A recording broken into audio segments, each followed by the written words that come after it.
Ben Saunders. Favorite colour? Purple. Why purple? I just like it. It's good enough for the Romans. It's good enough for me. I think it was good enough for the Roman emperors. Yeah, it was a really stuff at the top. I know my worth. It's just I am worth as much as lots of dead old Romans.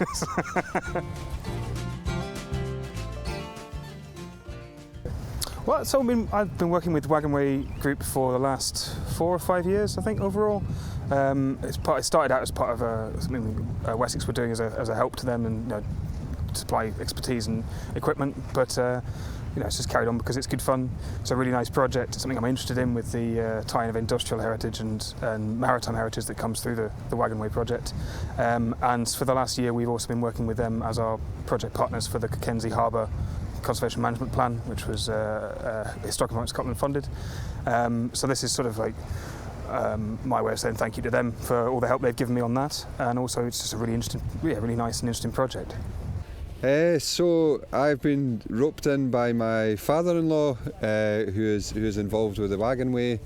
I'm a landscape gardener myself. I work in the Edinburgh area, do a bit of landscape gardening, and I've got a bit of experience on the digger. How's your first half day of archaeology? It's been great. Yeah, it's been really good. It makes a nice change to what I do normally. It's similar work, obviously, but obviously just with everything that's going on there, it's and there's a lot more people. Normally I work by myself, one other guy, so it's nice to work in a crowd, and it's been really interesting watching it all sort of unveil, so to speak.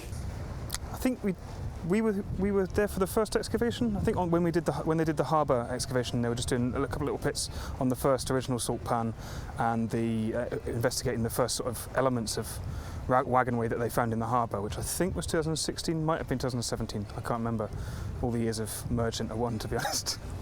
But we helped them with some of the intertidal survey because that's one of our specialisms, and sort of checking out all the different salt pans and bits and little lead and iron features that are into the intertidal rocks, and that was our first sort of involvement with them. But I think that was quite early on, and yeah, since then I think I've helped out on all of the excavations where I could. I think I missed 2019 because I was away, but apart from that, and it's nice. I think I was here for the first chunk on this salt pan in 2018. And to see how that's developed and how it's really sort of become a centrepiece of the project and of the history of Kirkcaldy is really nice. And now being able to open up even more of it and see in more detail how the pan was built and how it developed is going to be really interesting and really important. We're digging, trying to find the 17th century level on a salt pan house. And what brought you out personally? Well, I'm an historian and I live in the area, so when I found out that the local heritage group was doing such interesting work in relation to the Waggonway, in relation to the salt industry, I just wanted to get involved. So it's a wonderful organization to be involved with. And are you having fun? Having a riot. This is one of the best bits of the year.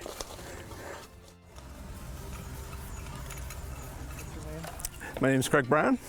This particular dig, I was here a couple years ago when they first opened it up.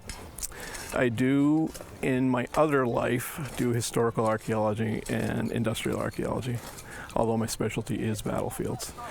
And to come back and have a chance to see the salt pan again and maybe do a little bit more, that's kind of exciting. 17th century, that's right where I'm at.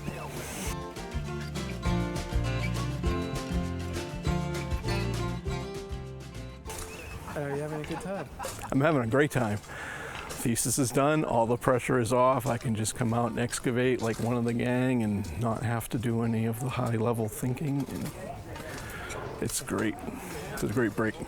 I got in touch because I've always liked archaeology and I always used to go to digs with my mum and dad, but I'd never been on a dig, and I've been following the Waggonway Project, and when the COVID came it stopped the dig, and so I have been watching the blog and it came up and I jumped on it.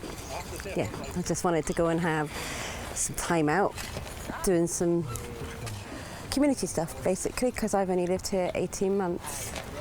So right before COVID hit. Yeah, literally. Not far, just from Edinburgh, but into a community where I just wanted to do something meet the community, and what a better place right on the shore.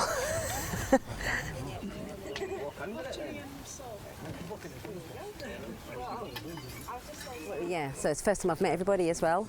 I did come down on the day to help with the museum clearing up, but I haven't met this many people, and very similar-minded people, so I'm in my element actually. Yeah.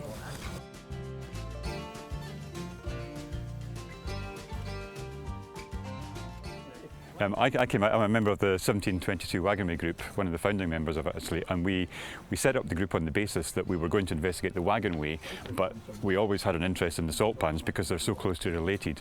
So I'm here because of my interest in this, the Auld Kirk Salt Pan.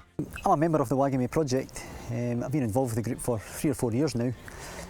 My specific interest in the group is in salt making. So we've actually got our own salt pan where we make salt the traditional way by boiling seawater. So what's interesting for me here is actually looking at an original salt pan from the 1630s. To actually find one of these that's still pretty much intact and we can see the layout of it, how it was constructed, is very interesting to me. It helps me understand more about the process of what we're doing, making salt nowadays. And it's great to get involved in the digging as well. That's one of the things I like as well. I moved to Cockenzie 25 years ago and the salt pan was always there but nobody knew what it was. I'd walked past it and wondered what on earth's going on there. I then got involved in a project in Bo'ness, a building project that had archaeology, and we identified a salt pan from the Hamiltons in the 17th century. I thought, hang on a minute, that's exactly what I'm looking at in Cockenzie. So I'm here today for the 3rd season digging at the Auld Kirk, which we've put off for the past year and a half. The current salt pan we have is probably about a third of the size of the one that you would see here behind us. The one behind us would be a huge iron pan, maybe 14 feet by 7 feet. The one we've got is a lot smaller, but it does give us an idea now of the huge scale that these guys are working at. And this is just one salt pan. There were 13 of these salt pans all along the coast here. So this was a huge industry, the biggest in Scotland at the time here. So that's what interests me, is just looking at the scale of this, how big it was, and now there's absolutely nothing left of it, and so many people don't even know it was here. And have you been having a good time?